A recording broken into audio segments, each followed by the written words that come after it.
दोस्तों नमस्कार।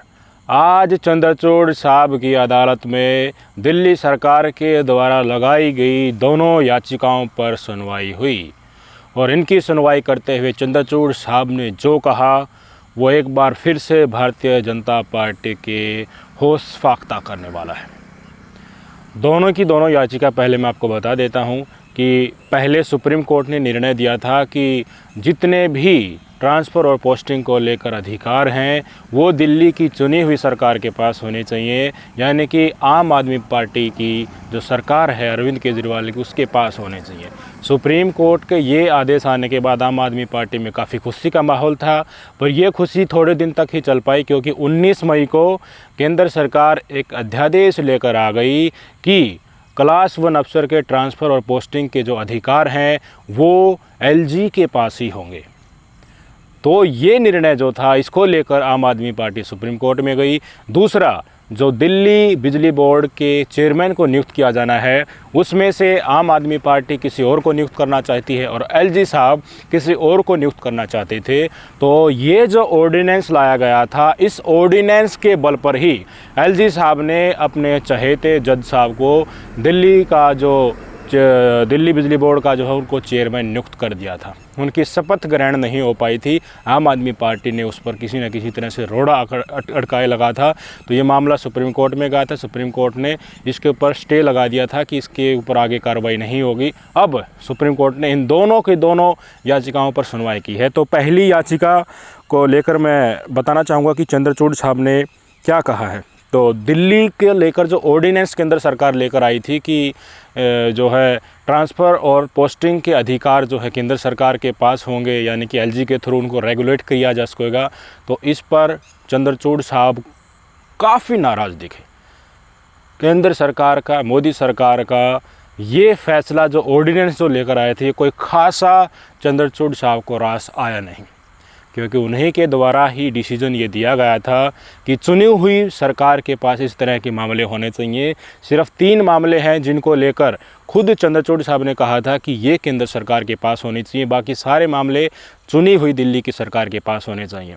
तो अब फिर से ये याचिका गई, जब सारी रिपोर्ट दोनों तरह से जो दायर की गई थी, केंद्र सरकार ने अपना अलग पक्ष रखा, एलजी साहब ने भी अपना पक्ष रखा, उधर दिल्ली की आम आदमी पार्टी सरकार ने भी अपना पक्ष रखा।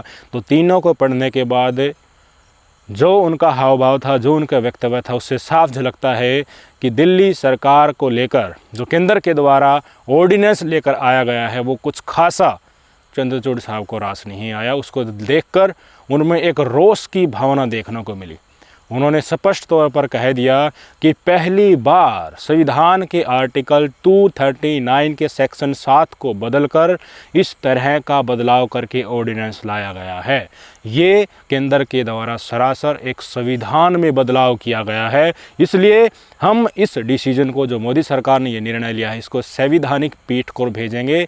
7 या 5 जजों की जो संवैधानिक पीठ होगी उसको ये पूरा का पूरा जो मैटर है वो भेजने का संकेत दिया। संवैधानिक पीठ को इसलिए भेजने का उन्होंने संकेत दिया क्योंकि चंद्रचूड़ साहब का मानना है कि केंद्र सरकार ने ये जो कदम उठाया इससे संविधान में बदलाव हुआ है, वो कानूनी है या गैर कानूनी है, इसका डिसाइड करने के लिए अब ये बिल उन्होंने सीधे तौर पर संकेत दे दिया है कि हम इसको संवैधानिक पीठ के पास भेजेंगे। 20 जुलाई को इसकी फिर से सुनवाई होगी। केंद्र सरकार की तरफ से जो सॉलिसिटर जनरल से तुषार मेहता, उन्होंने किसी न किसी तरह अपना पक्ष रखना चाहा कि देखिए अरविंद केजरीवाल सरकार मनमानी कर रही है और विजिलेंस के जितने फाइल्स हैं उनको पीछे से कॉपी कर रही है, अपनी ही मनमानी तरीके से रूल्स एंड रेगुलेशन यहाँ पर लगा रही है, इसलिए हम ये अध्यादेश लेकर आए। पर चंद्रचूड़ साहब को तो पता ही है चल क्या रहा है। वास्तव में टसल इतना भयंकर दोनों के पास, बीजेपी और आम आदमी पार्टी के बीच में चल रहा है, जिसमें एलजी को एक मोहरा बनाया गया है। सिर्फ ये तमाम चीज़ें चंद्रचूड़ साहब भी समझते हैं, इसलिए उन्होंने सीधे तौर पर ये कहा कि 5 जजों की संवैधानिक बेंच को हम इस मामले को भेजेंगे। 20 जुलाई तक ये टाल रहे हैं। फिर से सॉलिसिटर जनरल जो केंद्र सरकार की तरफ से था, उन्होंने अपनी मंशा भी बिल्कुल साफ कर दी कि ऑर्डिनेंस को लेकर अब जो मानसून सत्र 20 जुलाई से शुरू होने वाला है उसमें हम इसको पास करवा देंगे। केंद्र सरकार की उन्होंने मंशा बता दी एक तरह से देखिए हमारी मंशा ये है, आप माने या न माने, इस तरह से अब केंद्र सरकार कार्रवाई करने वाली है।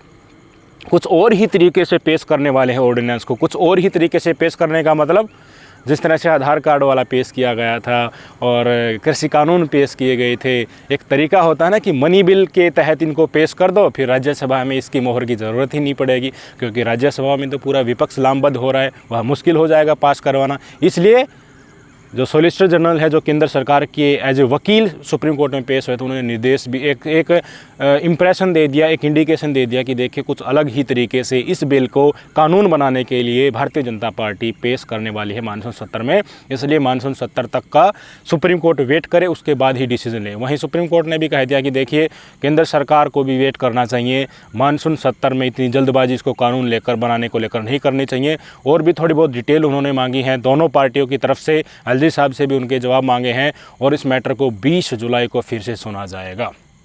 यानी कि आज मंडे है, गुरुवार को इस मैटर को फिर से सुना जाएगा। सीधे तौर पर यह कहना कि केंद्र सरकार के द्वारा संविधान में बदलाव किया गया है, आज तक ऐसा नहीं हुआ था, और सीधे तौर पर एक रोष उनके चेहरे पर दिखा, क्योंकि उन्होंने ही ये, सुप्रीम कोर्ट ने ही ये निर्णय लिया था कि ये अधिकार चुनी हुई सरकार के पास होना चाहिए। फिर अपनी ऐंठ दिखाकर जिस तरह से भारतीय जनता पार्टी ने अपनी तानाशाही शो करने की कोशिश की है, तो अब चंद्रचूड़ साहब भी सारी चीज़ों को संविधान की तर्ज पर परखेंगे, गलत को गलत और सही को सही परखा जाएगा। पहले भी मैं बता चुका हूं, क्योंकि काफ़ी सीनियर जर्नलिस्ट हैं और कानून के भी जानकार हैं, वो समाचार पत्रों में अपनी रिपोर्ट प्रकाशित करते रहते हैं।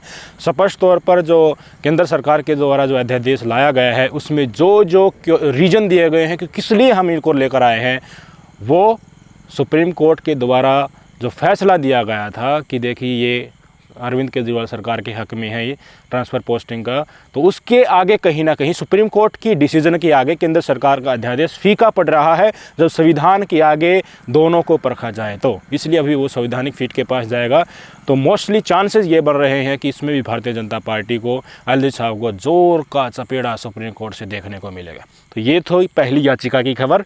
20 तारीख को फिर से, 20 जुलाई को गुरुवार को फिर से सुनवाई होगी। दूसरा था दिल्ली के जो बिजली बोर्ड है उसके चेयरमैन को नियुक्त करने को लेकर। आम आदमी पार्टी ने किसी और को रिकमेंड किया था, एक रिटायर्ड जज साहब को, और जो एलजी साहब उसने एक अलग रिटायर्ड जज को रिकमेंड किया। दोनों की आपस में बन नहीं रही है, काफ़ी रस्साकसी चल रही है, छोटी छोटी बातों के लेकर लड़ाई झगड़े कर रहे हैं। प्रशासन एक तरह से लाचार ही चल रहा है, कौन किसके आदेश का पालन करे, कौन किसकी तरफ जाए, कौन किसके माने, ये तमाम टसल चल रहा है, असमंजस की स्थिति चल रही है, काम अच्छी तरीके से नहीं हो पा रहा है। ऐसा ही काम जो दिल्ली का बिजली बोर्ड का चेयरमैन नियुक्त करना था उसमें हुआ। एलजी साहब दबाव बनाते रहे, देखिए मैंने इनको नियुक्त कर दिया क्योंकि ये मेरा अधिकार है दिल्ली ऑर्डिनेंस आने के बाद, अब शपथ इसको दिला दीजिए। बिजली मंत्री हैं, वो बोली कि मैं बीमार हो गई हूँ, तो बिल्ली बीमार हो गई हो तो ये एलजी साहब बोले कि व्हाट्सएप पर शपथ दिला दीजिए, व्हाट्सएप पर वीडियो कॉल करके, व्हाट्सएप पर नहीं दिला सकते तो फ़ोन कॉल करके शपथ दिला दीजिए। यानी कि इस लेवल तक राजनीति दिल्ली की चल रही है एलजी और आम आदमी पार्टी के बीच में। इसको लेकर सुप्रीम कोर्ट में चंद्रचूड़ साहब ने कहा कि राजनीति से उठकर काम कीजिए, छोटी छोटी बातों को लेकर उलझना बंद कीजिए, साथ बैठिए, एक टेबल पर बैठिए, मुद्दे को आपस में डिस्कस कीजिए और मुझे 3 नाम दीजिए। सुप्रीम कोर्ट ने कहा सीधे तौर पर हम ये नहीं कह सकते कि इस बंदे को आप अपॉइंटमेंट कर दो चेयरमैन, आप दोनों की सहमति बनाइए, ये लड़ाई झगड़ा बंद कीजिए, टसल बंद कीजिए, ये हमारा आदेश है। 20 जुलाई को ही हम इसको सुनेंगे और उस दिन आपको 3 हमें नाम देने होंगे, उसके बाद सब फाइनल कर लिया जाएगा आपसे पूछकर ही। ये सुप्रीम कोर्ट ने इस मुद्दे को भी सुलझा दिया। अब सुप्रीम कोर्ट का डंडा आया है तो दोनों को बैठना पड़ेगा, एलजी साहब को भी सुनना पड़ेगा, वो एक तानाशाही तरीके से अपने ही रास्ते में चले जा रहे थे, उनकी भी मनमानी अब रुक जाएगी और दोनों के दोनों मुद्दों पर 20 जुलाई को सुनवाई होनी है। और जो एक तरह से इंडिकेशन चंद्रचूड़ साहब ने दे दिया वो भारतीय जनता पार्टी के गले उतरने वाला नहीं है। उससे एक संकेत मिल गया है कि अब भारतीय जनता पार्टी की मंशा क्या है, संसद में भी ये किस तरह इसको पास कराने की कोशिश करेंगे, राज्यसभा में जो घंटी बांधने की कोशिश, रोकने की कोशिश अरविंद केजरीवाल कर रहे हैं, कांग्रेस ने भी समर्थन दे दिया है, उसको भी चकमा देने के लिए केंद्र सरकार कोशिश कर रही है। पर चंद्रचूड़ साहब से कुछ देख रहे हैं, देख लेना, निर्णय जनता के हक में होगा। सोचिए सुप्रीम कोर्ट का आज का ये इतना जो टिप्पणी करना, कटाक्ष करना कि किस तरह से संविधान के 239 AA आर्टिकल के सेक्शन 7 के तहत आप संविधान में बदलाव कर दिया जो आज तक नहीं हुआ था, इसलिए हमें इसको संवैधानिक कसौटी पर परखना ज़रूरी है। तो ये डिसीजन देना आपको कैसा लगा चंद्रचूड़ साहब का ये फैसला, सोचिएगा, विचारिएगा, फिर कमेंट कीजिएगा। नमस्कार।